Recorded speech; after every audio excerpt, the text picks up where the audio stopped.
ምንድን ነው ክርስቲያንን ጭመቀው? በቃ እኔ ደክሞኛል አሁን። ጥያቄ ነበረኝ እና ልጠይቅ። ጭመቀው ክርስቲያንን ተፈቀደልህ። ቀጥል።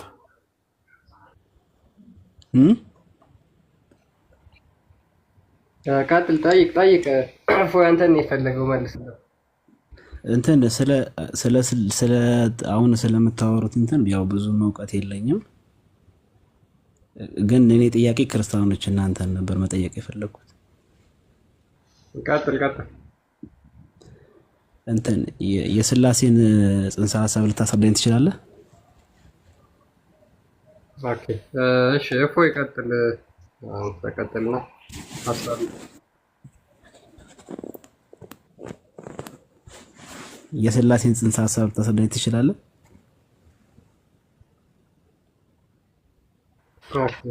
አንተ ሰው እያቀጥልም እንደ ወደ እኔ ምንድነው የምታስተላልፈው? አንተ ነው የፈለገ። ቀጥል አለው። እኔማ ደከመኝ በቃ አሁን። አይ እፎይ ይመልስልኝ። እፎይ ያው ብዙ ስለወራህ አንተ። በቃ ስላሴ አምላካችንን የምንገልጽበት ወይንም ደግሞ አምላክ ራሱን የገለጸበትን የምንማማርበት ነው። ስላሴ ማለት አንድም ሶስትም ማለት ነው። አምላክ ማንንም አይመስልም። አንድ አካል አንድም ሶስትም ፍጡር ሊሆን አይችልም። እናንተም ታላላችሁ ይመስለኛል። ነገር ግን ወደ እንትኑ ፈርዘር ባልሄድም አምላክ አምሳያ የለውም ብላችሁ ትላላችሁ። አምሳያ የሌለው ነገር አንድም ሶስትም የሆነ ብቻ ነው። አንድም ሶስትም ስንል ምንድን ነው? በአካል በስም እነኚህ አንድ ብለን እንጠራለን። በመለኮት አንድ ነው ብለን እንጠራለን ማለት ነው።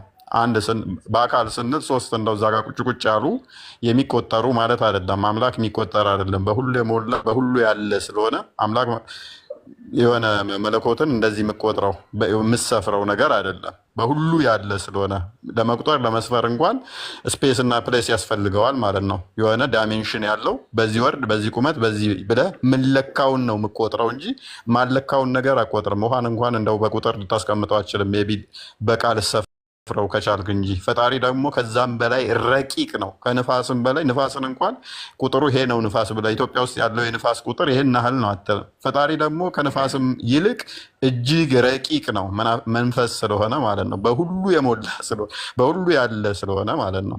ሰው ፈጣሪን እንደው አንድም ሶስትም ስንል ሶስት ስንል የተለየ ሶስት እያለ እንጂ እኛ የምናውቃትን አንድ ሁለት ሶስት የሚል ቁጥር አይደለም። እነኚህ ቁጥሮች በሰውኛ የተሰሩ ስለሆኑ ፈጣሪን ሰውኛ ቁጥሮች እንኳን አይገልጹትም። ከቁጥርም በላይ ነው ፈጣሪ ማለት ነው። አንድ ስንል እቺ ጣትህን አንድ ቀና እንደምታደርጋት እንደምታሳያት፣ ወይንም ደግሞ እኔ አንድ ነኝ ፈጣሪ ልክ እንደኔ አንድ ቁጥር ማለት አይደለም። አንድ ነው ስንል የፈጠረን ከሱ ሌላ የለም። ልብ በል፣ ከሱ ሌላ የለም። የፈጠረን እሱ ነው ስንል አንድ እንላለን።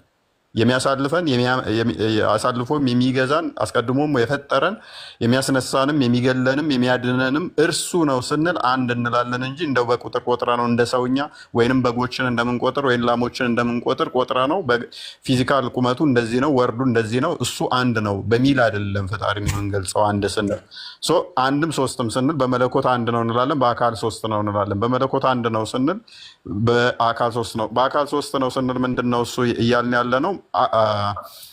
ፈጣሪ ቃል አለው ብለን እንላለን። ቃሉ ፍጡር አይደለም። ልብ በል፣ ቃሉ ፍጡር አይደለም። ፍጡር ነው ካልን ቃሉን ከመፍጠሩ በፊት ዲዳ ነው የሚል ያመጣብሃል። ቃሉን ከመፍጠሩ በፊት ዲዳ ነው የሚል ያመጣብሃል። የፈጣሪ ቃል ምንድን ነው? ፍጡር አይደለም። ፍጡር ካልሆነ ያ ቃሉ ደግሞ ዓለማትን የፈጠረበት ነው። ያንን ቃሉን ምን ብለን እንጠራዋለን? ልጅ ብለን እንጠራዋለን። ልጁ ምክንያቱም ከሱ ስለሚወጣ የሱ ስለሆነ ማለት ነው። ልጅ ብለን ወይንም ቃሉ ብለን እንጠራዋለን። ላቋርጥ፣ ይቅርታ እንደዚህ ጋር ላቋርጥህና ልጨርስ።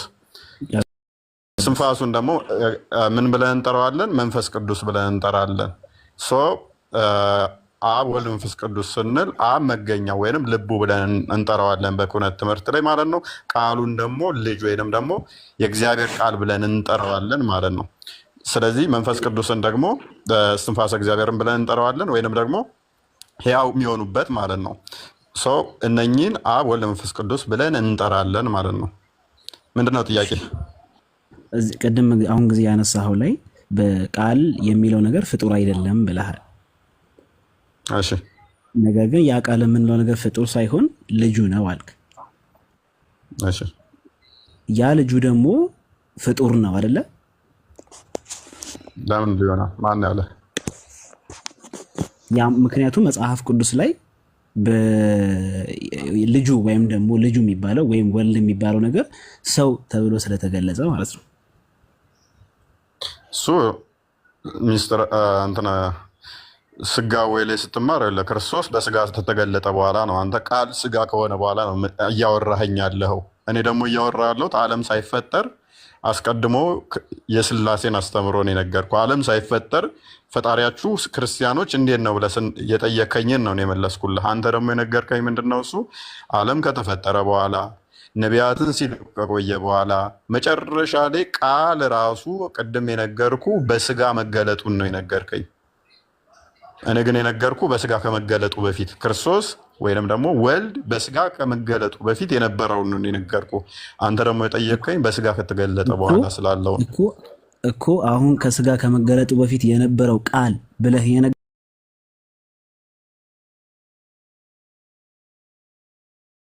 ነገር ፍጡር አይደለም አይደል? አንተ ያልከኝ ማለት ነው የፈጣሪ ቃሉ ፍጡር አይደለም። ስለዚህ አሁን ቃሉ ደግሞ አሁን ወልድ ብለህ የነገርከው ደግሞ የተናገርከው ደግሞ ያ ቃሉ ነው። ወልድ ያልከው ቃሉ ነው። ቃሉ በስጋ ነው የተገለጠው፣ መገለጥ ነው እኮ። ስለዚህ ያ ቃል ያልከው ነገር ምንድነው? ወልድ ነው ማለት ነው። ስለዚህ በወልድና በቃል መካከል ያለው ልዩነት የለም ማለት ነው። ወልድ ማለት ነው ልጅ ማለት ነው። መልካም። ስለዚህ ቃሉን ምን ብለን እንጠራዋለን አልኩህ። ስለዚህ በወልድና በቃል መካከል ያለው ልዩነት ምንድን ነው? ልዩነት የለም እያልኩህ እኮ ነው ሰውዬ። ስለዚህ ልዩነት ካሌለ ቃል ፍጡር ካልሆነ ስለዚህ ወልድም ፍጡር አይደለም ማለት ነው አይደለ? ልዩነት የለም ማለት ፍጡር አይደለም ማለት ነው። ቃል ብለን የምንጠራው ልጁን ነው ብዬ ነገርኩህ። ያ ልጁ ደግሞ ቅድመ ተዋህዶ ስላለው ነው እያወራው ያለሁት። አንተ ደግሞ ድረ ተዋህዶ ያለውን ከተዋህዶ በኋላ ያለውን እየነገርከኝ ነው። እኔ እየነገርኩህ ያለው ከተዋህዶ በፊት ያለውን ነው እየነገርኩህ ያለሁት። ወልድ ማለት ልጅ ማለት ነው። ያ ልጁ አዳምጣ። ያ ወልድ ተብሎ ገና በስጋ ሳይገለጽም ይጠራል። ሜይ ቢ ምሳሌ ምዕራፍ 8 ላይ ይመስለኛል ልጅ ብሎ ይጠራዋል። ኢየሱስ ከመገለጡ በፊት ማለት ነው። በስጋ ከመገለጡ በፊት ልጅ ወይንም ወልድ ተብሎ ይጠራል ማለት ነው። ወዳጃችን በስጋ ከተገለጠ በኋላ ግን ያለውን ታሪክ እየጠየቀኝ ከሆነ እሱን ላስረዳ አይሻልም? ጥያቄን በደንብ አግኝተኛል አይደል? እኔ ቃልና ወልድ የሚለው ነገር ልዩነት የላቸውም አልከኝ። ቃልና ወልድ ያው አንድ ናቸው አልከኝ። ቃል ማለት ወልድ ማለት ምን ማለት ነው አልኩ። ወልድ ልጅ ነው ያልከኝ። ቃል ማለት ወልድ ማለት ምን ማለት ነው አልኩ። ወልድ ልጅ ነው፣ ሌላ ትርጓሜ የለውም። ወልድ ማለት ልጅ ማለት ነው። ቃል ማለት ደግሞ አንተ ያልከኝ ምንድነው? ወደ ስጋ ከመምጣቱ በፊት ጥያቄን ላስረዳ፣ ግልጽ ላድርግልህ። ወደ ስጋ ከመምጣቱ በፊት የነበረ ነው አልከኝ። ስለዚህ አሁን ወደ ስጋ መጣ። ያ ማለት ምንድነው? ያ ቃል ራሱ ነው ስጋ የሆነው ነው አይደል? ያንተ ሐሳብ። ስለዚህ በቃልና በወልድ መካከል ምን የለም? ልዩነት የለም ማለት ነው እንዳንተ ሐሳብ። ስለዚህ ቃል ምን አይደለም? ፍጡር አይደለም። ስለዚህ ወልድም ፍጡር አይደለም። አንድ ነገር ደግሞ ፍጡር ካልሆነ ቆይ ልንገርህ አስረዳ። አንድ ነገር ደግሞ ፍጡር ካልሆነ ያ ነገር ምንድነው የሚሆነው ማለት ነው? ፈጣሪ ነው የሚሆነው አይደለ? አንድ ነገር ፍጡር ካልሆነ ያ ነገር ፈጣሪ ነው ማለት ነው አይደለ? ስለዚህ ማን ፈጣሪ ነው ትለኝ? ጥያቄ ግልጽ ነው። በወልድና በቃል መካከል ልዩነት የለም ካልከኝ ቃል ፍጡር ነው፣ ወልድም ፍጡር ነው ማለት ነው። ምንድነው? ቃል ፍጡር አይደለም፣ ወልድም ፍጡር አይደለም ማለት ነው። በመጽሐፍ ቅዱስ ደግሞ ወልድ ራሱ ምን እንደሆነ ተናግሯል። ሰው እንደሆነ ወይም ደግሞ ልጅ ሰው እንደሆነ በመጽሐፍ ቅዱሳችሁ ተጠቅሷል። ስለዚህ ከዚህ የሚነሳው ነገር ምንድን? መሐመድ ላስረዳ እኮ ብዬ ነበረ። አሁን እኮ አስቸጋሪ የሆነብህ ለምን እንደሆነ ታውቃለህ? ያለው ወልድ ማለት ልጅ ነው። በስጋ ከመገለጡ በፊትም ልጅ ተብሎ ይጠራል እያልኩ እኮ ነው። በስጋ ከመገለጡ በፊትም ልጅ ተብሎ ይጠራል። ከአብ የተወለደ ከአብ የተገኘ ባህሪ ልጁ ብለን ስንል ከስጋ ከተገኘ በኋላ አይደለም፣ አስቀድሞም ልጅ ተብሎ ይጠራል። ስለዚህ አሁን እናንተ ወልድ የተባለው ላጥራለህ ፕሊስ፣ ወልድና ቃል ብለህ አትክፈለው። እዛው ሳገባ ላጥራለህ። በስጋ ከተገለጠ በኋላ ሰው ተብሎ ደግሞ ተጠርቷል የሚለው ነው ያንተ ጥያቄ አይደለ? ሰው ተብሎ ተጠርቶ ሰው ነው ኢየሱስ ወይም ደግሞ ወልድ የሚለው ነገር በመጽሐፍ ቅዱስ መሰረት ምንድነው? ሰው ነው። ካዳ እሱን ባስረዳ አይሻልም ወዳጃችን? ቀጥል፣ እየሰማሁ ነው። በስጋ ተገለጠ። አስቀድሞ ግን በስጋ አልተገለጠም። እኛ ዘላለማዊ ቃል በአብ ጋር የነበረው ከአብ ጋር የተካከለው በመለኮት አንድ የሆነው ሁሉን ያስገኘው ሁሉን የፈጠረው አስቀድሞ በስጋ ነበር ብለን አናምነው። ከጊዜ በኋላ በስጋ የተገለጠ ነው። ከቅድስት ድንግል ማርያም የተወለደ ነው። ያ በስጋ ቃል ስጋ ሲሆን ልክ ጸጋና እውነትን ተዋህዶ በእኛ ሲያድር፣ ልብ በል ቃል ወደ ስጋነት ተለወጠ ማለት አይደለም። መለወጥ አይደለም፣ መቀየር አይደለም። ቃል ስጋን ተዋሃደ፣ መዋሃድ ነው። ፈጥሮ ያንን የፈጠረውን ስጋውን ተዋሃደ። ልብ በል መዋሃድ ነው። ከዛስ በዛ ስጋ ተገለጠ፣ መገለጥ ነው። ያ የተገለጠበት ስጋ ያ የተዋሃደው አስቀድሞ የነበረ አልነበረም። ዓለም ሳይፈጠር የነበረ አይደለም። ክርስቶስ የያዘው ስጋ ዓለም ሳይፈጠር የነበረ ስጋ አይደለም። ልብ በል ዓለም ሳይፈጠር የነበረ ስጋ አይደለም። ፈጥሮ ነው የተዋሃደው። ቃል ግን አስቀድሞ ነበር ወይ? አዎ ነበር። ያ የተዋሃደው ስጋውን የተዋሃደው ቃል ግን አስቀድሞ ነበር? አዎ ነበረ፣ አለ።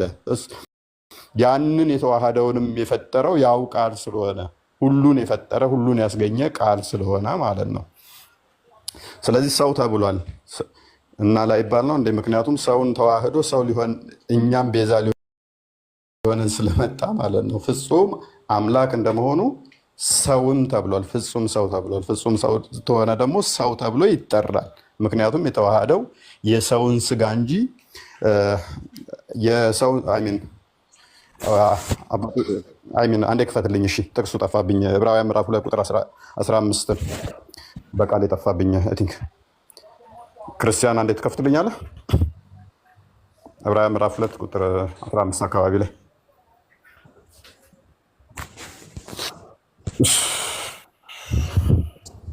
በዚህ ማለት ጥያቄን ልቀጥል። ጥያቄውን ልቀጥል። እስኪ ከፍትልኝ ባለው ቆይ አዳምጥ። ጥያቄ ጠየቅ። በቃ ጥያቄው ላይ ፎከስ አድርግ። ትልቁ ላይ ሆነ ክርስቲያን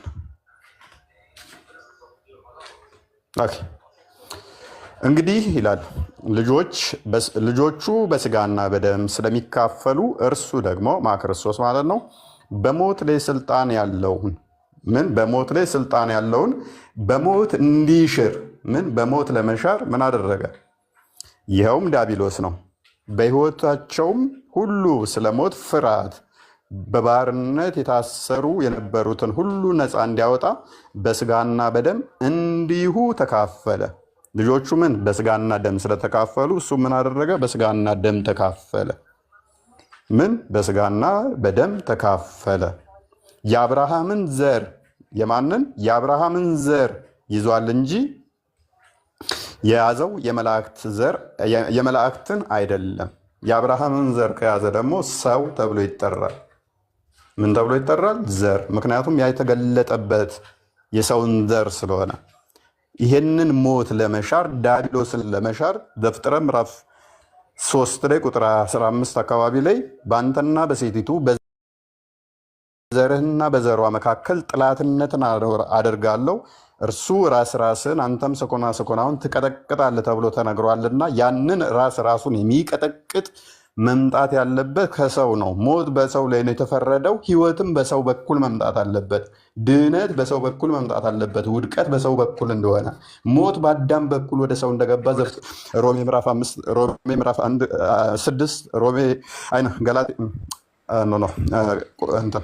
አንደኛ ቆሮንቶስ ምዕራፍ 15 ቁጥር አንደኛ ቆሮንቶስ ምዕራፍ 15 ላይ ከቁጥር 20 ጀምሮ ሞት በአዳም በኩል እንደገባ እንደሚነግረን ትንሣኤ ሕይወት ደግሞ እንዲሁ በክርስቶስ በሰው በኩል መምጣት ስለነበረበት በስጋና በደም መካፈል ግድ ሆነ ማለት ነው። ተመጣጣኝ ካሳ መካስ ስለነበረበት ቤዛ ማለት አቻ የሆነ ለዛ ምትክ የሚሆን ለዛ ለጠፋው ምትክ ሆኖ የሚያድን ማለት ነው።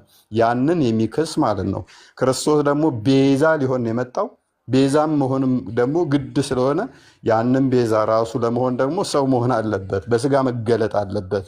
ቤዛ እንደሚሆን ማቴዎስ ወንጌል ምዕራፍ 20 ቁጥር 28፣ ማርቆስ ወንጌል ምዕራፍ 10 ቁጥር 45 ስለተናገረው ማለት ነው።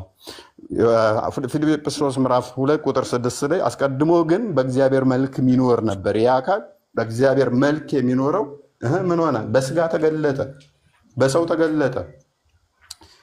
ፊልጵስዩስን አንዴ ክፍተው ምዕራፍ 2 ቁጥር 6 ጀምሮ በስጋና በደም ተካፍሏል፣ ሰው ተብሎ ይጠራል። ራሱም የሰው ልጅ እያለ ደጋግሞ ይጠራል። ክርስቶስ የሰው ልጅ ብቻ ነው ወይ? ግን አይደለም። እሱ ላይ እንሄድበታለን። እርሱ እግዚአብሔር መልክ እርሱ ክርስቶስ በእግዚአብሔር መልክ ሲኖር ሳለ ከእግዚአብሔር ጋር መተካከል መቀማት እንደሚገባው ነገር አልቆጠረውም። በማን መልክ ነበር የሚኖረው? በእግዚአብሔር መልክ ነበር የሚኖረው። ነገር ግን የባሪያን መልክ ይዞ የማንን የባሪያን መልክ ይዞ በሰውም ምሳሌ ሆኖ ራሱን ባዶ አደረገ። አስቀድሞ በእግዚአብሔር መልክ ነበር የሚኖረው፣ በስጋ ተገለጠ። የባሪያን መልክ ይዞ መጣ። የኔንና ያንተን የተዋረደውን የባሪያን መልክ ይዞ መጣ። ከፍ ከፍ ሊያደርግህ ማለት ነው። ስለአንተ ከፍ ከፍ ሊያደርግህ በስጋ ተገለጠ ማለት ነው። ራሱን የሰው ልጅ ብሎ ይጠራል ክርስቶስ። በተመሳሳይ ደግሞ የሰው ልጅ እንደሚለው በማቴዎስ ወንጌል ምዕራፍ 16 ላይ አይ ቲንክ ምዕራፍ 16 ቁጥር 13 አንዴ ክፈትልኝ። ክርስቶስ ምን ብሎ ይጠይቃቸዋል? የሰው ልጅ ብቻ ብሎ አይልም፣ የእግዚአብሔር ልጅ መሆኑንም ደግሞ ይናገራል። እንዲህም አላቸው አለ። ቁጥር 13 ነው ያልኩ። እርሱም ሄደው ለሌሎች አወሩ። ምን ላይ ነው የከፈትከው?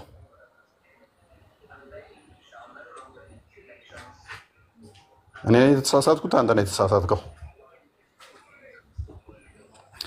ኦኬ፣ እንደዚህ ብሎ ጠየቃቸው። ኢየሱስም ወደ ፊልጵስዩስ ቂሳርያ ወደ ሰዎች የሰውን ልጅ ልብ በሉ፣ ስለ ራሱ ምን አለ? ሰው ብሎ ይጠራል ራሱን። አዎ ክርስቶስ ሰዎች የሰውን ልጅ፣ ምክንያቱም ከሰው ስለተገኘ ከማርያም ስለተወለደ በስጋ ሰው ብሎ ይጠራል። ሰዎች የሰውን ልጅ ማን እንደሆነ ይሉታል ብሎ ጠየቃቸው። ማን ነው ስለኔ የሚሉት? ማን ብለው ይላሉ አላቸው። ከፍ አድርግልኛ። እነርሱም እያንዳንዱ መጥምቁ ዮሐንስ፣ ሌሎቹም ኤልያስ፣ ሌሎቹም ኤርሚያስ ወይም ከነቢያት አንዱ ነው ይላሉ አሉት። እርሱም እናንተስ እኔን፣ ቅድም የሰውን ልጅ ብሎ ጠየቃቸዋል። ሰውን ማን ብለው ነው የሚጠሩት ብሎ ጠየቃቸው። የሰው ልጅ ስለሆነ የሰው ልጅ ደግሞ ፈረስ ሊሆን አይችልም። የሰው ልጅ ደግሞ ሌላ አካል ሊሆን አይችልም። የሰው ልጅ ማን? ሰውም ነው። ስለዚህ ማን ይሉታል ብሎ ጠየቃቸው። የመሰላቸውን ተናገሩ። እናንተስ እኔ ማን እንዲሆን ማን እንደሆነ ትላላችሁ አላቸው። ስምዖን ጴጥሮስም መልሶ አንተ ክርስቶስ የሕያው እግዚአብሔር ልጅ ነህ አለ። ኢየሱስም መልሶ እንዲህ አለው፣ የዮና ልጅ ስምዖን ሆይ በሰማያት ያለው አባቴ፣ ኮንፌርም አደረገለት። አባቱ ማን ነው? በሰማይ ያለው እግዚአብሔር ነው፣ አብ ነው። ከዛ ምን አለ? ኢየሱስም መልሶ እንዲህ አለው፣ የዮና ልጅ ስምዖን ሆይ በሰማያት ያለው አባቴ እንጂ ስጋና ደም ይህን አልገለጠልህምና ብፁዕ ነህ አለው። ቅድም ዕብራውያን ምዕራፍ 2 ቁጥር 15 ላይ እንዳሳያችሁ አዳምጥ። አንተ እኮ ነሰር አይደለም። አዳምጥ። በስጋና በደም የተካፈሉ ናቸው። እኛ አዳምጥ፣ አሊያም ከስሩ አዳምጥ። ከድራ እንደሚሉት ሰው አባቱን ተመሳሳይ አባቴ አብ ነው ብሎ እንደሚናገር ሁሉ በስጋ ስለመገኘቱ ደግሞ ራሱን የሰው ልጅ ጥያቄ እኮ በጣም ርቀህ እየሄድክ ስለሆነ ነው ማቋረጥ። ከጥያቄ በጣም ርቀህ ከስሩን እናዳምጥ። ራሱን የሰው ልጅ ብሎ ይጠራል። ያ የተገለጠበት ስጋው ከሰው የተገኘ ነውና፣ ስለዚህ ራሱን የሰው ልጅ ብሎ ይጠራል ማለት ነው። አንዴም አይደለም እጅግ ብዙ ቦታ ላይ የሰው ልጅ ብሎ ይጠራል። ለምሳሌ እንትን ላይ ክፈትልኝ። እሺ ማቴዎስ ወንጌል ምዕራፍ 12 ቁጥር 8 ቼክ አድርግልኝ እስኪ። ወይንም ደግሞ ማርቆስ ወንጌል መጨረሻ አካባቢ ላይ የሰው ልጅ የሰንበት ጌታዋ ነው ይላል። ክርስቶስ ስለ ራሱ ሲናገር የሰንበት ጌታ ማን ነው? ፈጣሪ ብቻ ነው። ራሱን ከማርያም ስለመገኘቱ ሲናገር የሰው ልጅ ይላል። ስለ አምላክነቱ ደግሞ አምላክ ስለሆነ ምን ብሎ ይላል? የሰንበት ጌታዋ ነው ይላል። ማን ነው? የሰንበት ጌታዋ ነኝ ብሎ ይናገራል ማለት ነው። ይህ እሸት በልተው በሰንበት ቀን ሊከሱት በሞከሩ ሰዓት የሰንበት ጌታዋ እንኳን እሱ እንደሆነ ይናገራል። እንደ ቁርአኑ ማንም የሰንበት ጌታዋ ሊሆን አይችልም። ሱራ 2:65 ላይ ካላህ በቀር ማለት ነው። ጌታዋ እኔ ነኝ እያለ ነው። ያ በስጋ የተገለጠበት ግን ከሰው የተገኘ ነው፣ መገለጥ ነው። በተመሳሳይ ዮሐንስ ወንጌል ምዕራፍ 5 ቁጥር 17 ክፈትልኝ። የሰው ልጅ እንደሚል ሁሉ አባቴ እያለ ደግሞ አብን ይጠቁማል። ለምን?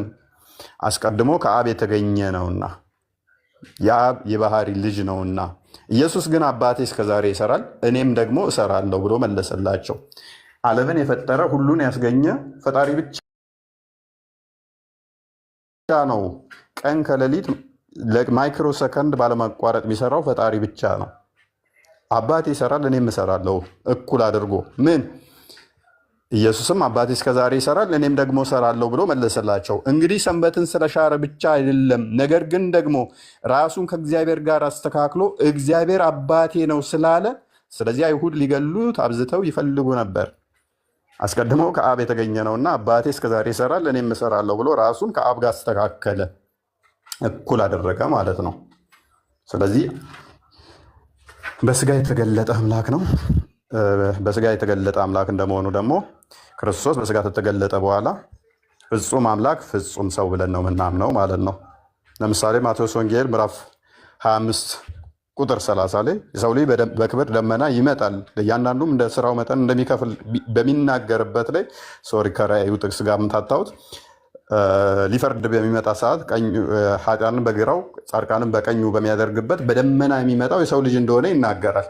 ስለ ራሱ ማለት ነው። የሰው ልጅ ብሎ በደመና የሚመጣ ለእያንዳንዱ እንደ ስራው የሚከፍል ሙታን ድምፁን የሚሰሙት አምላክ እንደሆነ ደግሞ ይታወቃል። አይሁዶች ያውቃሉ ይህንን። ምክንያቱም ትንቢተ ዳንኤል ምዕራፍ 7 ላይ ከቁጥር 9 እስከ 14 አካባቢ በዘመናት ወደ ሸመገለው የሰው ልጅ የሚመስል መጣ ይለዋል። በደመና የሚመጣ ፍርድን የሚፈርድ ፈጣሪ ብቻ እንደሆነ ያውቃሉ። ይህንን ትንቢት አስቀድሞ ትንቢተኛው ዳንኤል ተናግሮት ነበር ማለት ነው። ክርስቶስ መጥቶ ይህን ፈጸመ። ራሱ ትንቢት የተነገራችሁ የሰው ልጅ ተብሎ በደመና የሚመጣው የሚፈርደው እኔ አምላካችሁ ነኝ እያለ ነው። የሰው ልጅ ነኝ ሲል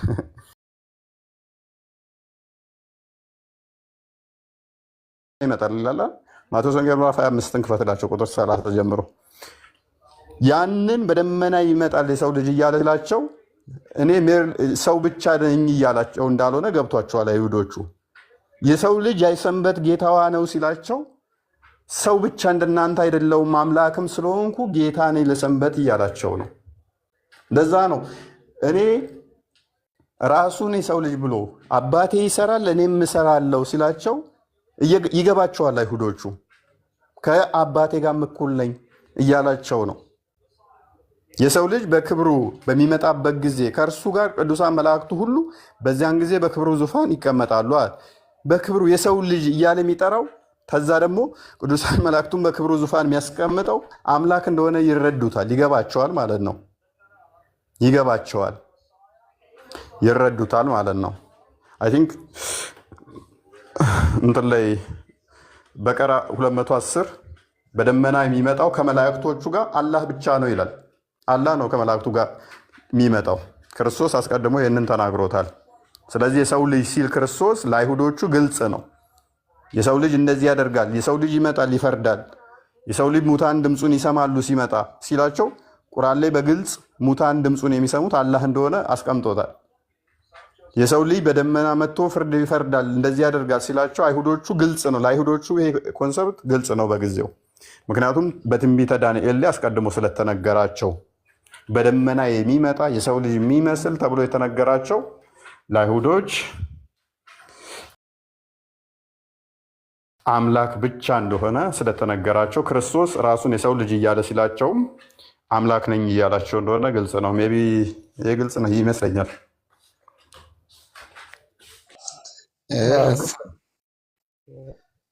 እፎይ ቃሎት ያሰማል። እፎይ እየሰማው ነው። ፍጹም ሰው ካለ መቼም ሰብአዊ ፍጡር ሰው ፍጹም እንዳልሆነ ፍጹም ሰው ሲል ራሱ ከሰው በላይ መሆኑ ራሱ ያስረዳላ። የሚገባ ነገር ነው። ፍጹም ሰው ስንል እንደ ማንኛችንም ሰው ከኃጢአት በቀር በስጋና በደም እንደተካፈለ ለማሳየት ነው። እኮ ፍጹም ካለ የሰው ፍጹም የለውም ለማለት ፈልጌ ነው። በኃጢአት እንደዚህ ከኛ ምንም እንትን የሌለው ለዚህ ነው በስጋና ደም እንደኛ ከሰው በላይ በቃ ምንም። ሰው ቢሆን ኖሮ እኮ ፍጹም አይልም። ሰው ቢሆን ኖሮ ፍጹም ሰው ከድር ሰውነትን ድናያ አናደርግም። ሰው እንደሆነ በስጋ እንደተገለጠ እናምናለን። ፍጹም ስንል ግን ምንድነው እሱ ከሰው የተለየ ነው እያልን አይደለም። በስጋ ተገልጧል። ያ የተገለጠው እንደኛ ስጋና ደምን የተዋሃደ ወይም ከሌላ ስጋ የሆነ አይደለም፣ ወይም ከመላክ የሆነ አይደለም። የአብርሃምን ዘር እውነትም የያዘ ነው። ያ የተገለጠበት ስጋው እንደዛ ነው። የመለኮት ሙላት ያለው ነው። ልብ በል መለኮት ሙላት አለ እኮ። ለዚህ ነው እፎይ እኔም እያልኩ ያለው ፍጹም ነው፣ ፍጹም ነው። ሰውም ሆኖ በስጋም ተገልጾ ግን ፍጹም ነው እያልኩ ነው። ኃጢአት የለበትም፣ ፍጹም ነው። ይሄ ራሱ መልስ ይሆናል ለማለት ፈልጌ ነው። ከድሮ አንድ ጥያቄ አለኝ ለአንተ። ከፊዚክስ እና ከአላህ የትኛው ይበልጣል? የትኛው ቀላል ነው ለመረዳት?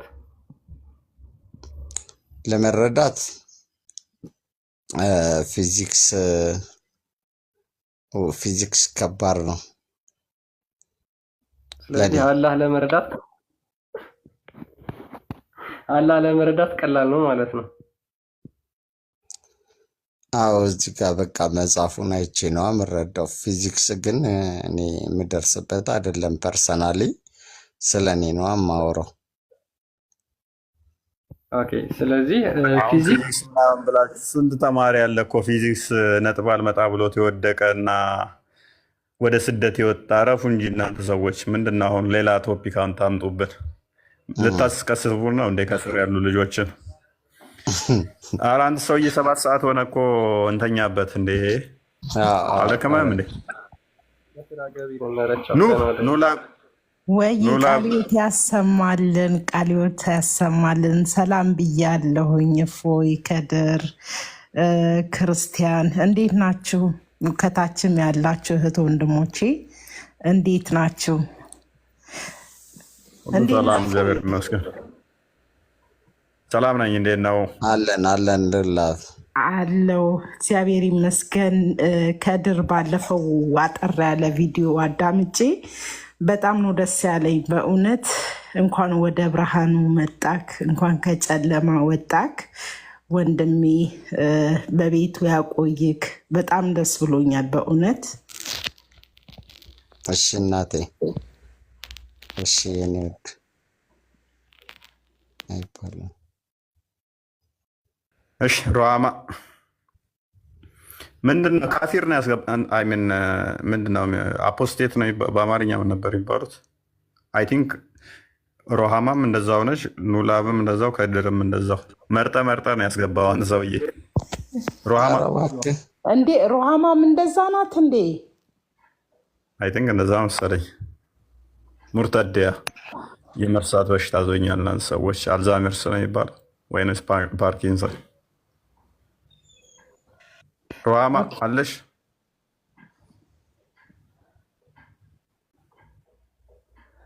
ተጠመክ አይደል? ከድሮ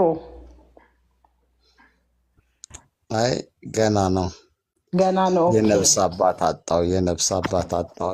እፎይም ቢዚ የሆነ እኔ ይኸው 1 5 ወር ሆነኝ። ባይዘዌ ከድር የአባቴ ስም ነው። ኧረ እባክሽ። በእውነት እግዚአብሔርን።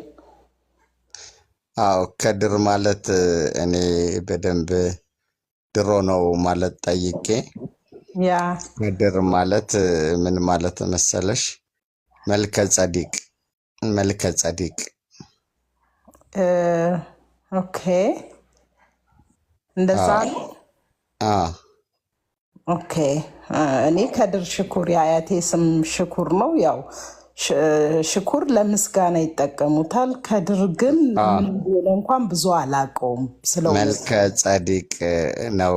ሽኩር ያው ምስጋና እንደማለት ነው። ሽኩር ያ ምስጋና ማለት ነው።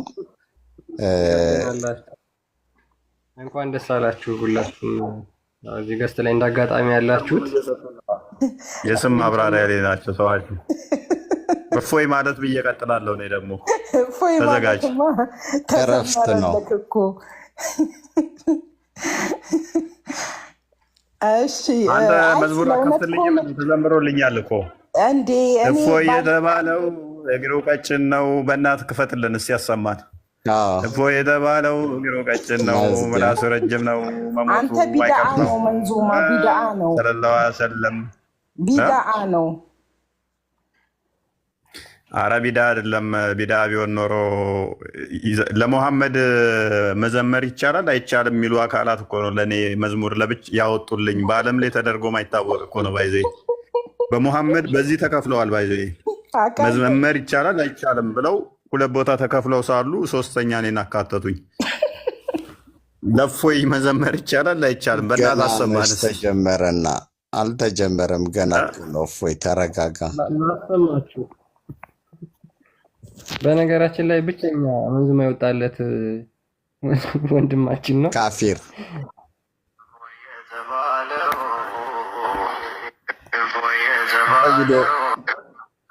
ቪዲዮ የለም።